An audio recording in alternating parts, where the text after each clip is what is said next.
And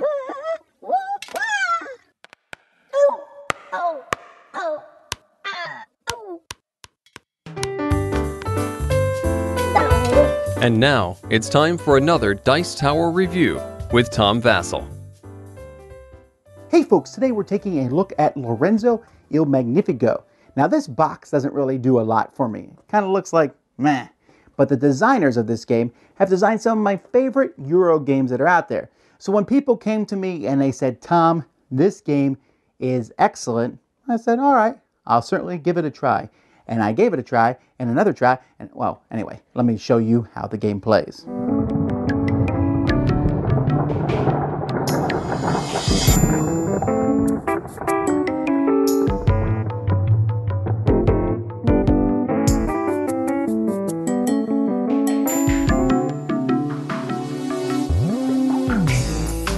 Okay, so you can see there's a lot of pieces and a lot of things going on in this game. And the object of this game is to get the most points. Well, big surprise there. And players are going to be, over the course of the game, they're going to be accumulating faith points, and they're also going to be accumulating military, but for the most part, they're going to be getting points around the board. Now, players are going to be doing that by using 4 workers. The game is split into 8 rounds, and it's easy to keep track of those rounds because you have 4 different types of cards that are going to come out, and there are 8 cards for each era. There's 3 eras 1, 2, and 3, so you just shuffle them together and you bring out 4 new cards in each category each round. And so after the last one, it's over. And I said 8 rounds, and I meant 6. So in these 6 rounds, in each of the 3 eras, players are going to be rolling 3 dice here. So these 3 dice are going to be placed down here. So you see I rolled a 4 black, a 5 orange, and a 2 white. Now that's important because each player has a white worker, an orange worker, a black worker, and then a neutral worker that's just a 0. The value of each of these workers is the number. So this black worker is a worker of 4. Everyone has the same workers that they're going to be using. And in turn order is here, players are going to be placing those workers out. Now they can place them here in the village. Only one person can go to these spots and get some immediate benefits. You can see here, get 5 gold, get 5 workers, get 3, move up 3 on the military track and 2 gold, or get 2 different blessings, and the blessings are listed here. A blessing can be 1 wood and 1 ore, 2 workers, 2 gold, 2 military, or 1 faith point. And you can also always send here, as many people can go here. Here you get 1 of these blessings plus a coin, but also going here will change turn order for future rounds. So those are some pretty simple things to do, but what people are going to want to do a lot of the game is place their workers here and get these cards. Now getting these cards is kind of the main focus of this game. Each card has a different type of thing that they can do, but when you place a worker in these spots, the worker must here be 1 or higher, 3 or higher, 5 or higher, or 7 or higher. Well, that's, first of all, how do you get a 7 or higher? And what about this guy here? He's a 0. How can he go anywhere? Well, you can do that by using your assistants. You can spend assistants when you place someone out and add them. So let's say I have that orange one. That's a 5, if you remember. I can spend 2 assistants and place him up here on this 7. When you place a worker somewhere, if there's something on that spot, you're going to immediately get it. So here you get money, here you get military points, here you get ore, and here you get wood by going on the top spots. But you also get the card that's there. Now when you take the card may have other costs. You can see here, this card here costs a coin, a wood, and an ore. It has immediate effect here. This one here gives you 1 faith point. And then this means at the end of the game, I'm going to get an additional 5 points. So I might want that card, but maybe I want the top one here. This one says if I have 4 military, I can lose 2 of them to take this card. Or I can pay 1 wood, 1 ore, and 2. This will give me 3 faith points right now, and at the end of the game be worth 1 point. This one here, I could pay 3 wood to get it. Gives me 4 assistants, and at the end of the game gives me 4 points. So you can see that the purple cards are all about giving you some immediate benefits. Often they have to do with the military track. And at the end of the game, you're going to get points from those. I'm going to jump over to the blue cards. The blue cards are people. They always cost money. So you can see this person here costs 4 coins, but they give you a special ability. So here, from now on, whenever you go to a blue card, you're +2 to going there. So if I put my 5 die there, it's automatically a 7, and they cost 1 less gold. Well, that's a pretty neat card to get, but maybe I would prefer to take the Abbess, who only costs 3, and I can immediately take someone else where there's 4, as if I had a 4 worker there, and she gives me a faith point. Or maybe I want the Warlord here, who immediately gives me 3 on the military track, and in the future gives me +2 when getting green cards. So blue cards are great for special abilities, and also at the end of the game, the more blue cards you have is going to give you points. You're going to keep your blue cards here and your purple cards here to the side of the board, but at the end of the game, if I have 6 blue cards, for example, I will get 21 bonus points. So that's pretty impressive. Now the yellow and the green cards, when you get those cards, they're going to be placed here on your board. As you get these different yellow and green cards, they're going to be placed like this. Sometimes they have immediate benefits. Yellow cards usually give you an immediate benefit of points. You can see here that this card gives you 6 points, this one gives you 2 points. The green cards usually give you immediate benefit of some sort of resources. This one gives 2 ore, this one gives 2 military and an assistant. Now, at the beginning of the game, each player is going to have this little piece here that's part of their board, and you can play with that they're all the same, which is this side, or you can play they're different, which would be this side. And when they're different things are going to happen. And this matters for down here. When you place a worker here, you are going to run your different productions that you have. One runs your yellow cards, which are your buildings, and one runs your production cards, which are the green ones. And the die you put there, again, has to be a 1 or higher. Here, though, if you only one person go here, so the first person who goes to each one is going to be able to run it higher. Everyone else has to go here, and they run it for 3 less. So let's say I'm the first person, and I'm running my buildings, my yellow cards. So I put the orange one there. That's a 5. So I come here. First of all, if I have a 1 or higher, I'm going to get a coin and 2 military. Great. Then, if this card says I need a 6 or higher for this one to work, so I'm not going to get anything. But if I did, I'd get a point for every blue card I have. All right. This one needs a 3 or higher. Great. It's a 5. So here I can change 1 ore into 3 coins or 2 ore into 5 coins. So that could be a useful thing. The more cards you get here, the more you can run it. The green cards, the production cards, are very similar. If I had put the orange die there, I would get a wood, an ore, and an assistant. Here, well, it's a 6. So I'm not getting anything. Of course, I could have put an assistant there. If I put an assistant there, I'd also get a faith point and an ore. Here, it needs a 4 or higher. Great, I have a 5 or higher, so I'd get 2 ore. So you can see the more of these you have, the better. However, green cards don't cost anything. They're free. However, to put them on these last 4 spots, you're going to need a certain number of military power to be able to go there. 3 military power, 7, 12, and 18. However, you'll also notice you're going to get points at the end of the game for however many are on them. So yellow cards give you points now. Purple cards give you points at the end of the game. Green cards give you this production, and if you get a lot of them, can give you points at the end of the game. And blues can do the same. There's a few other rules. When you place a worker in a column, you pay the cost on the card, right? However, if someone else places a worker in that same column later on, they have to pay an additional 3 coins. That's just something else that happens for placing in the same column. So the first person in each column is the best. And also you can't have 2 workers of the same color in a column. Although if you notice your 0 worker is not your color, so you could place it in the same column. It's just harder because they're zeros, so you'll have to pay more assistance. So after the end of every era, you need to check your faith because the Pope is now involved. You need at least 3 faith in era 1, 4 faith in era 2, or 5 faith in era 3. If you have that much, you can pay it and get that many points. And then you will be immune to whatever negative thing will happen here. Or you might decide, hey, I want to go further on this track so I can get a lot more points, and I don't care about that negative thing because it might not affect you. For example, this one here, if you don't have 3 faith points at the end of era 1, then you are going to be -3 running your production for the rest of the game.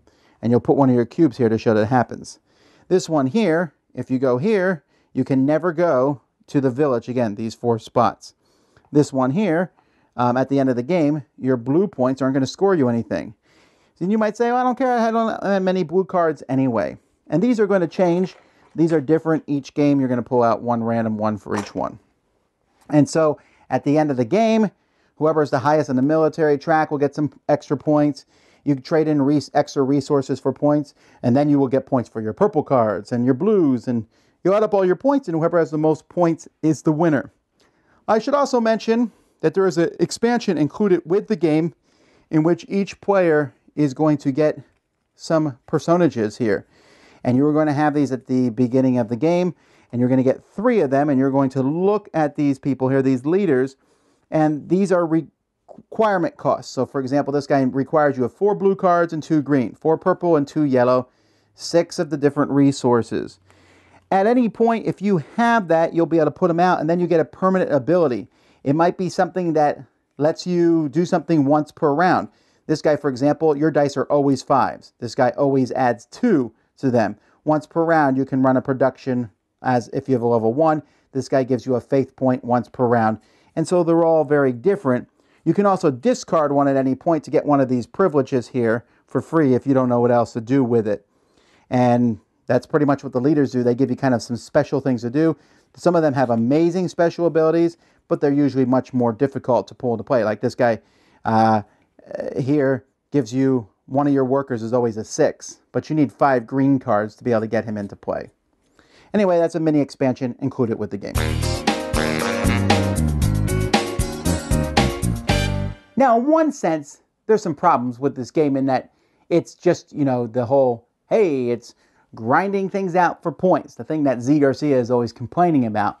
But the fact is I really like it. All right? It takes a lot of features that they've done in other games like Grand Austrian Hotel and things like that and puts them here. And so what do I like about it? Okay, first of all, I like the worker placement part. I find worker placement, it's a fun mechanism that I enjoy in games. And in this particular one, your workers are going to change. But if the workers are low, so are everyone else's workers. Everyone else's workers are just going to be low too.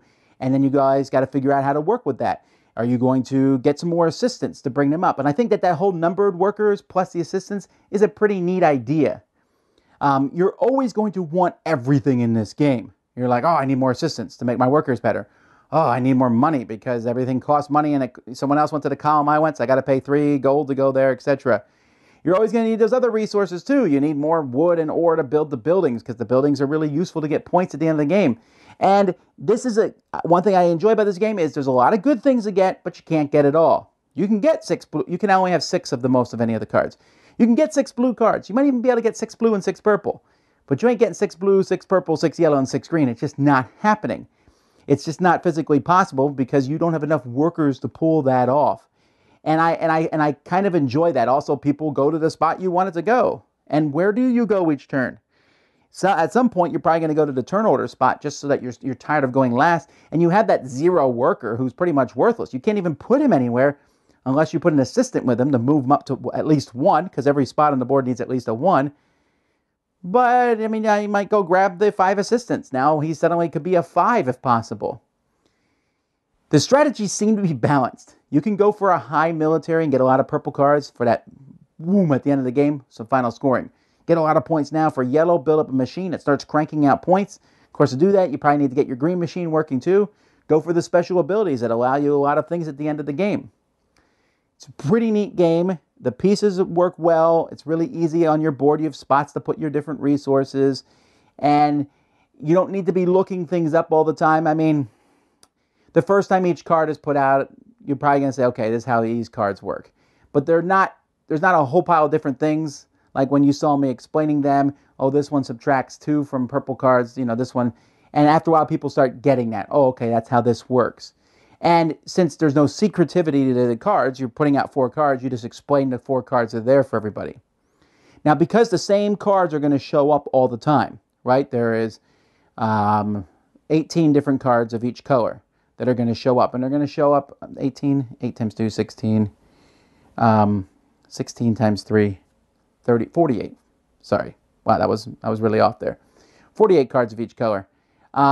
And you're going to learn those cards, though, as time goes by, because they're all going to show up over the course of the game.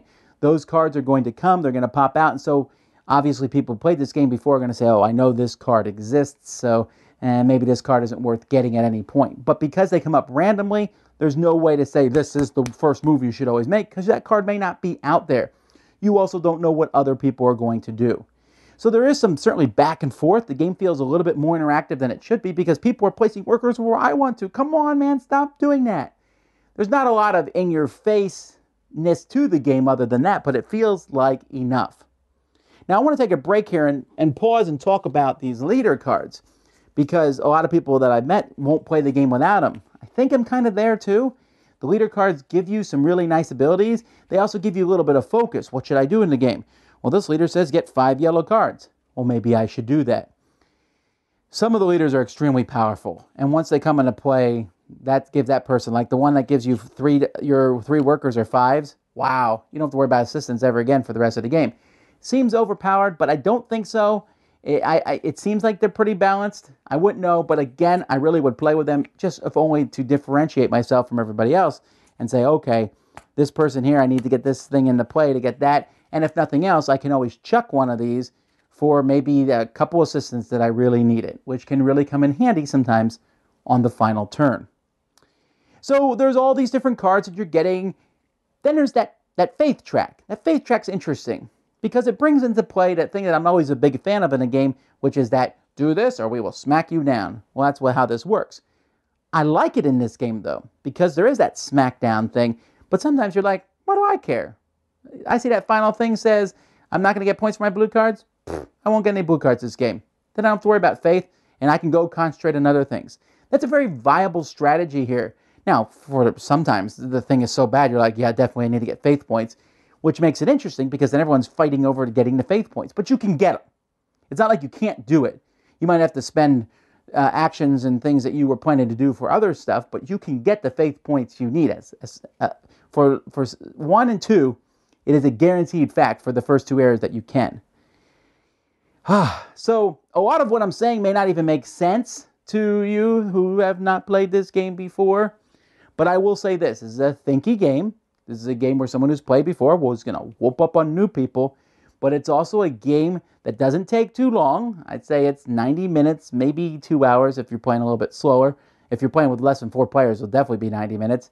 It offers some good worker placement. It lets you put combos together. I love putting cards and then running a machine. That's something I really enjoy. I actually don't really even know or care about the theme, but the machinery that's in the game, which is really obvious because the thin veneer of the theme isn't on top of it, still works out really well. Very big thumbs up from me. Lorenzo Il Magnifico. Dice Tower Judgment, excellent! Thanks so much for watching the Dice Tower videos. Find more great videos and reviews as well as our top-rated audio podcast at Dicetower.com. You can also find other great shows at Dicetowernetwork.com. I'm Eric Summerer, and you've been watching The Dice Tower. The Dice Tower is sponsored by Cool Stuff Inc., where you can find great games for great prices. Cool stuff in stock. Check them out at CoolStuffInc.com. Shut the door!